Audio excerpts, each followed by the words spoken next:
4 मरतबा, 5 मरतबा, 6 मरतबा, यानी 5 साल में 5 मरतबा भी आपने आबिदुर रहमान साहब को नहीं देखा। क्यों नहीं देखा? क्योंकि आबिदुर रहमान साहब समझते थे कि कोई विकल्प नहीं है, मजबूरी की हालत में यहाँ की विधानसभा की जनता हमको वोट डालेगी, मगर हम ए भाई हट जाओ ना, तुम हमारा प्रोग्राम खराब करने आएगा तुम है? अरे हमको देखने आए, तुम अपना कैमरा लगा रहे, तो बात है। तो आबिदुर रहमान साहब ये समझ रहे थे कि विकल्प नहीं था। अब विकल्प क्या है? उस पार्टी का नाम क्या है? विकल्प का नाम मजलिस-ए-इत्तेहादुल मुस्लिमीन है। अब मजलिस आई है, यहां से मंजूर आलम साहब एक ताकतवर उम्मीदवार है। हम आपसे वादा कर रहे हैं, अगर आप मंजूर आलम साहब को कामयाब करते हैं इंशाअल्लाह, और मंजूर आलम साहब खातिर खा काम नहीं करेंगे, अगर वो काम नहीं करेंगे तो वैसी दोबारा इस विधानसभा को नहीं आएगा वोट मांगने के लिए। तो आबिदुर रहमान साहब को आपने 10 साल मौका दिया, अब 5 साल के लिए आप ओवैसी की बात का यकीन करके सीमांचल को अररिया के विकास के लिए, इंसाफ के लिए आपको पतंग छाप को वोट देना है।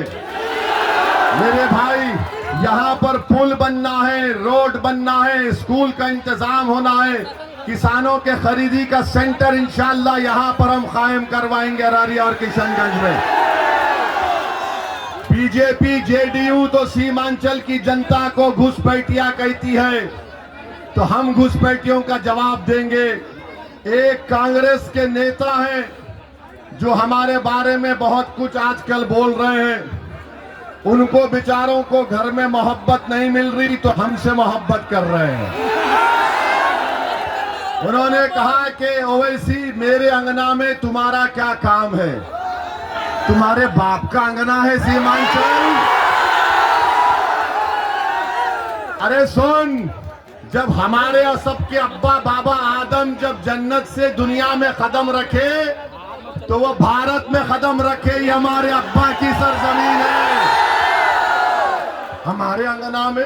अरे मेरा अंगना है सीमांचल, मैं जब तक जिंदा रहूंगा जय सीमांचल का नारा लगाऊंगा। और फिर बोलते हैं, ये बोलते हैं कि इसमें ये बहरूपिया है।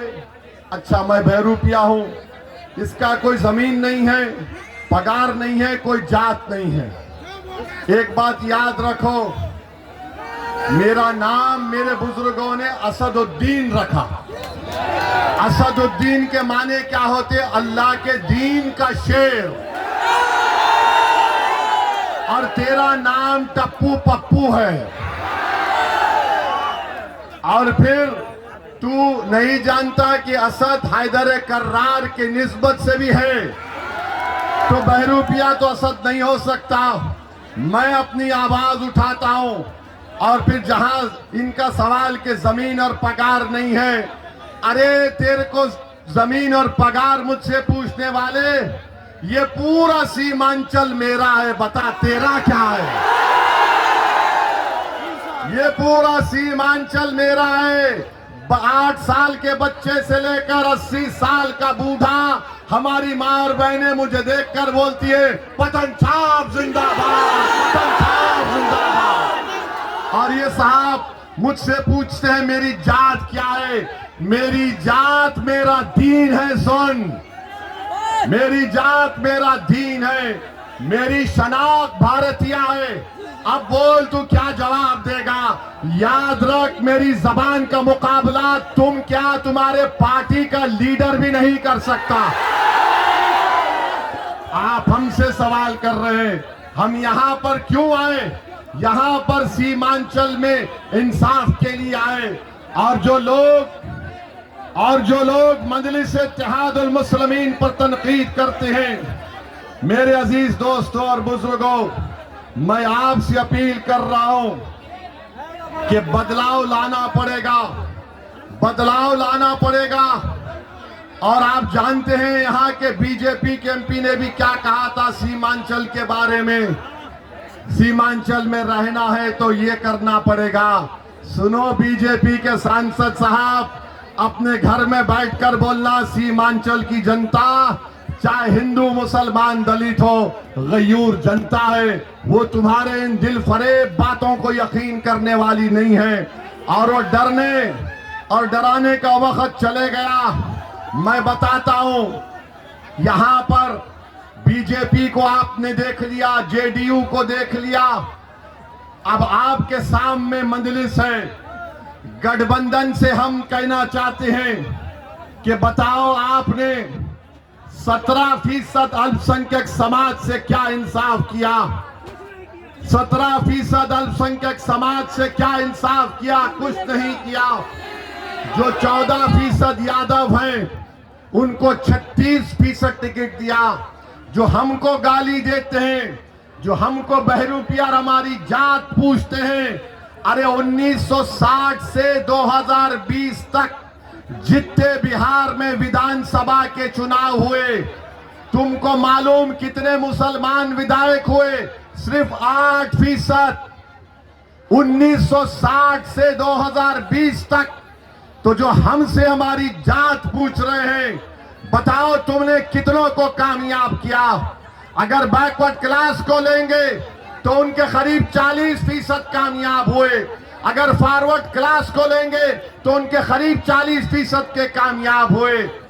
आज आप मंजलिस पर उंगली उठाते हैं। मेरे भाई, मंजलिस से दुश्मनी इसीलिए है कि हर समाज और हर समुदाय की सियासी लीडरशिप हो सकती है, मगर अगर किसी की नहीं हो सकती, वो आपकी लीडरशिप नहीं हो सकती है। क्यों? क्योंकि वो चाहते हैं कि हम इनकी गुलामी करें। वो चाहते हैं कि हम इनके नेताओं के आगे दरी को बिछाएं। मंजलिस ये कह रही है कि दरी हम नहीं बिछाएंगे, तुम बिछाओगे। नेता हम बन के दिखाएंगे तुमको इंशाअल्लाह। तो ये लड़ाई नेता बनने की है। हमारे जाने के बाद कोई आकर शैतान का एजेंट बोलेगा, अरे वो आबिदुर रहमान भी तो एक ही दीन का है, ये मंजूर आलम भी तो एक दीन का है। आबिदुर रहमान और मंजूर आलम में एक फर्क है। क्या है? आबिदुर रहमान अपनी जबान नहीं खोल सकता जब तक कि उसके सियासी पार्टी के आका उसको हुक्म नहीं देते। आबिदुर रहमान की जबान है, मगर उनको गूंगा बनाकर रख दिया गया है। क्या तुम भूल गए जब ट्रिपल तलाक कानून पार्लियामेंट में आया तो मौलाना जिसका इंतकाल हो गया, अल्लाह उनको जन्नत नसीब करे, उस मौलाना ने कहा कि मेरी पार्टी ने मुझे बोलने का मौका नहीं दिया था। याद है? ये मंजूर आलम होगा तो इनको इस शर्त पर टिकट दे रहे। आपके दरमियान में खड़े होकर बोल रहा हूं, जब ये पटना जाएंगे तो पटना में बैठे हुए तमाम लोग जो गूंगे अंधे बहरे हो चुके हैं, उनको बताएंगे अरारिया के इंसाफ और यहाँ की तकालीफ को। मैं इसकी गारंटी ले रहा हूं। आप 11 तारीख को पतंग छाप को वोट देंगे,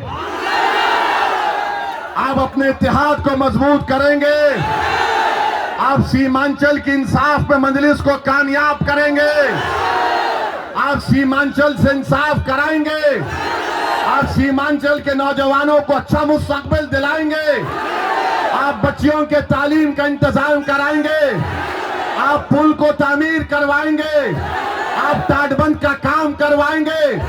तो मंजूर आलम को 11 तारीख को पतंग छाप पर बटन दबाना पड़ेगा। जब सुबह में जाएंगे 11 तारीख को तो कलमे की उंगली उठाना और पतंग छाप दिखकर बटन दबाना, बिस्मिल्लाहिर्रहमानिर्रहीम। अल्लाह कामयाब और कामरान करेगा। तो नारा लगाइए, सीमांचल जिंदाबाद, सीमांचल जिंदाबाद, शेरशाहबादी जिंदाबाद, सुरजापुरी जिंदाबाद, कुलैया जिंदाबाद, हमारा इत्तेहाद जिंदाबाद, नारे तकबीर, पतंग छाप, पतंग छाप। अस्सलाम वालेकुम व रहमतुल्लाहि व बरकातहू।